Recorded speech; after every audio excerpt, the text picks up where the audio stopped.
Could a simple sparrow really be responsible for the deaths of tens of millions of people? In the middle of the 20th century, the Chinese government decided to challenge nature itself and launched a war against these birds.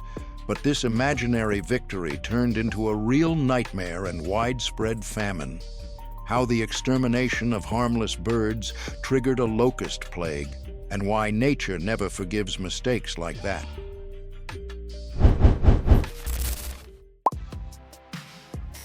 To understand this insane move, you need to immerse yourself in the atmosphere of that era.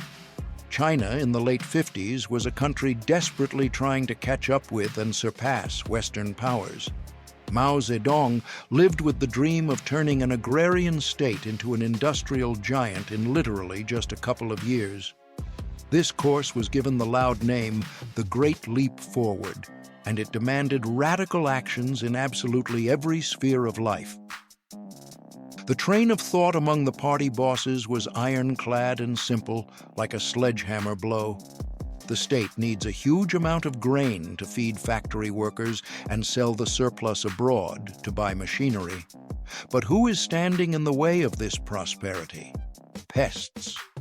Scientists of that time armed themselves with calculators and figured out that every sparrow destroys about 4.5 kilograms of grain per year. The numbers in the reports looked terrifyingly convincing to the party elite. They multiplied the appetite of one little bird by flocks of millions and got colossal losses. According to their calculations, it turned out that if they liquidated all the sparrows, they would manage to feed an extra 35 million citizens.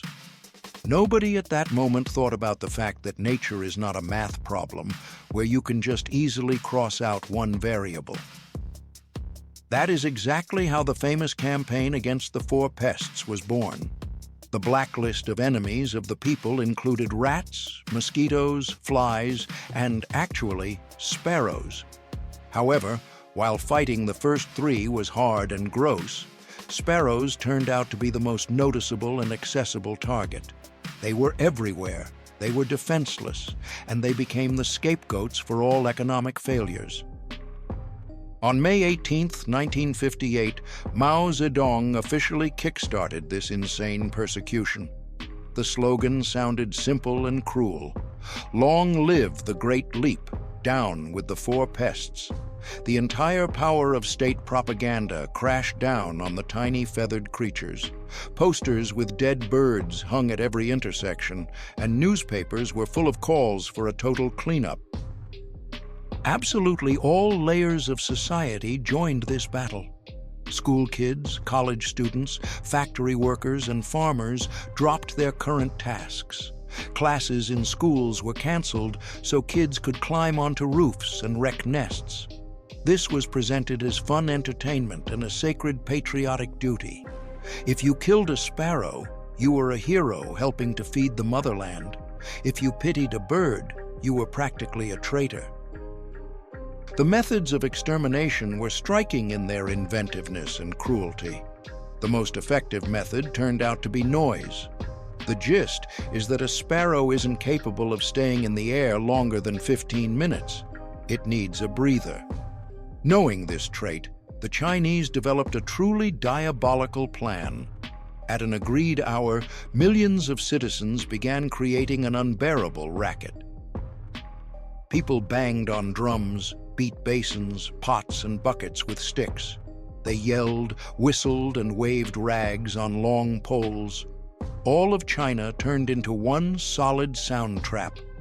Terrified birds soared into the skies and panicked over cities and villages, finding not a single safe corner to land. Imagine this surreal hell. Birds are circling high above, their hearts pounding at a frantic speed from terror. And down below, a sea of people is raging, not letting them land. Eventually, the exhausted sparrows just fell dead right onto the ground or onto the heads of the cheering crowd. Their hearts literally burst from overload and fear.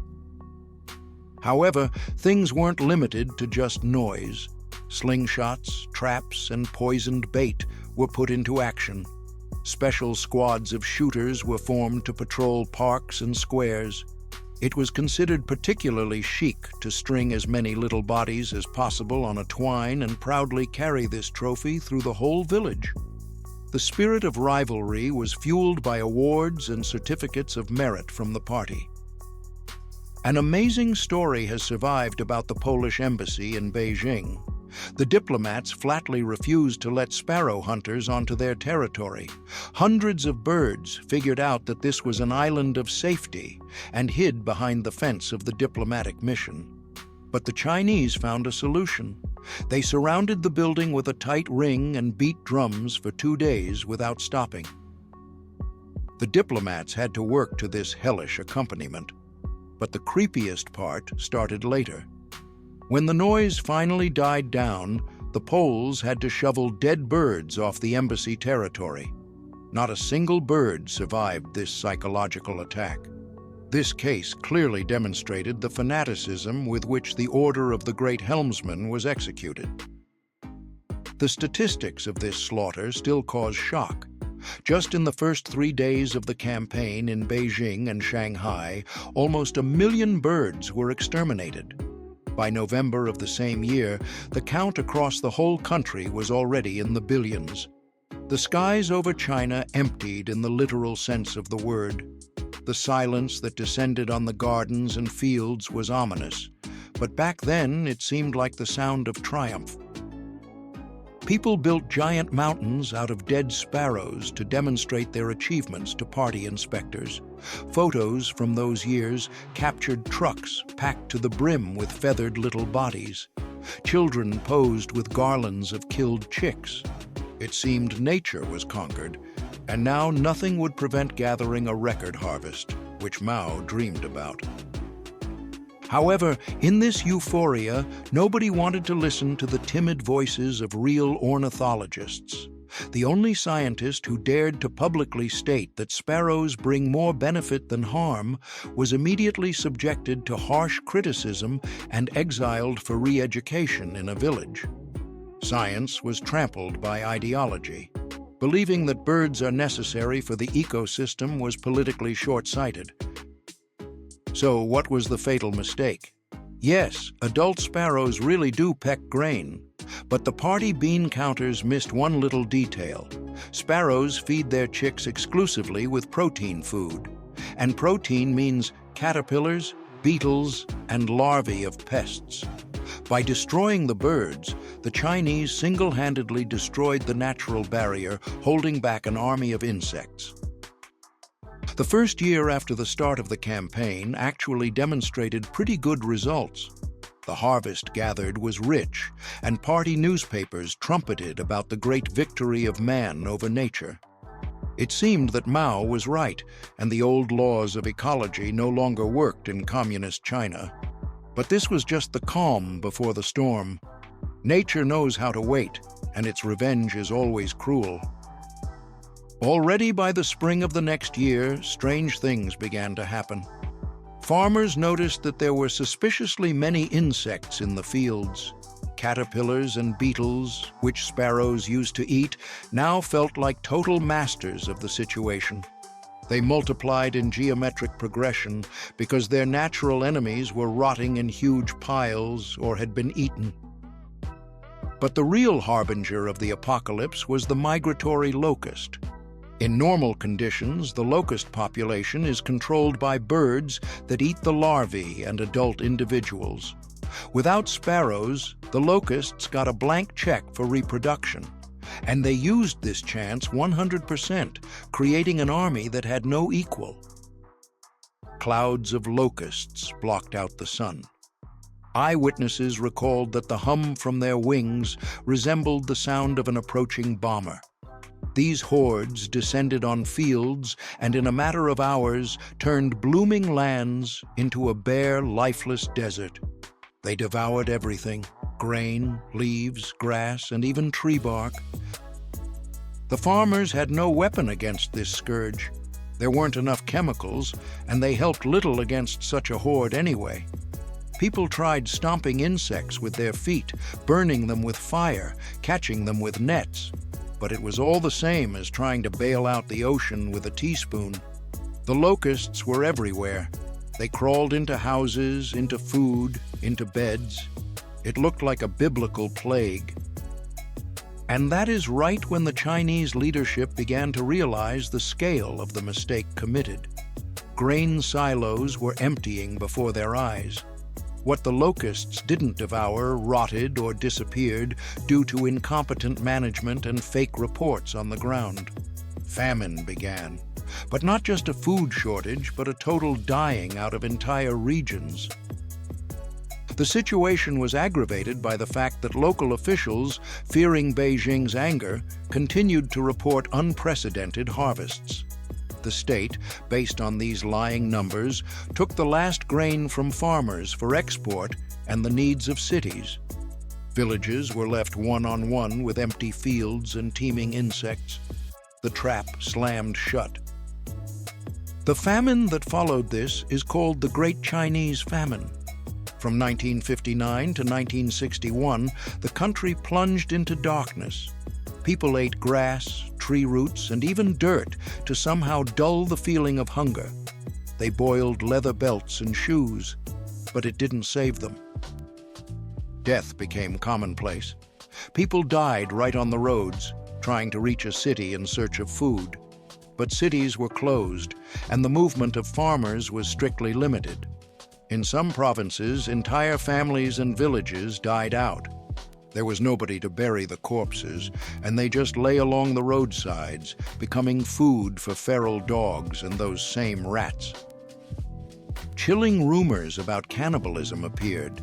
At first, people swapped children so they wouldn't eat their own, and then humanity finally gave way to the animal instinct of survival. Documents of that time contain grim testimonies about what a human can come to when driven to the extreme by the insane decisions of authority. Official propaganda tried to blame everything on bad weather and floods.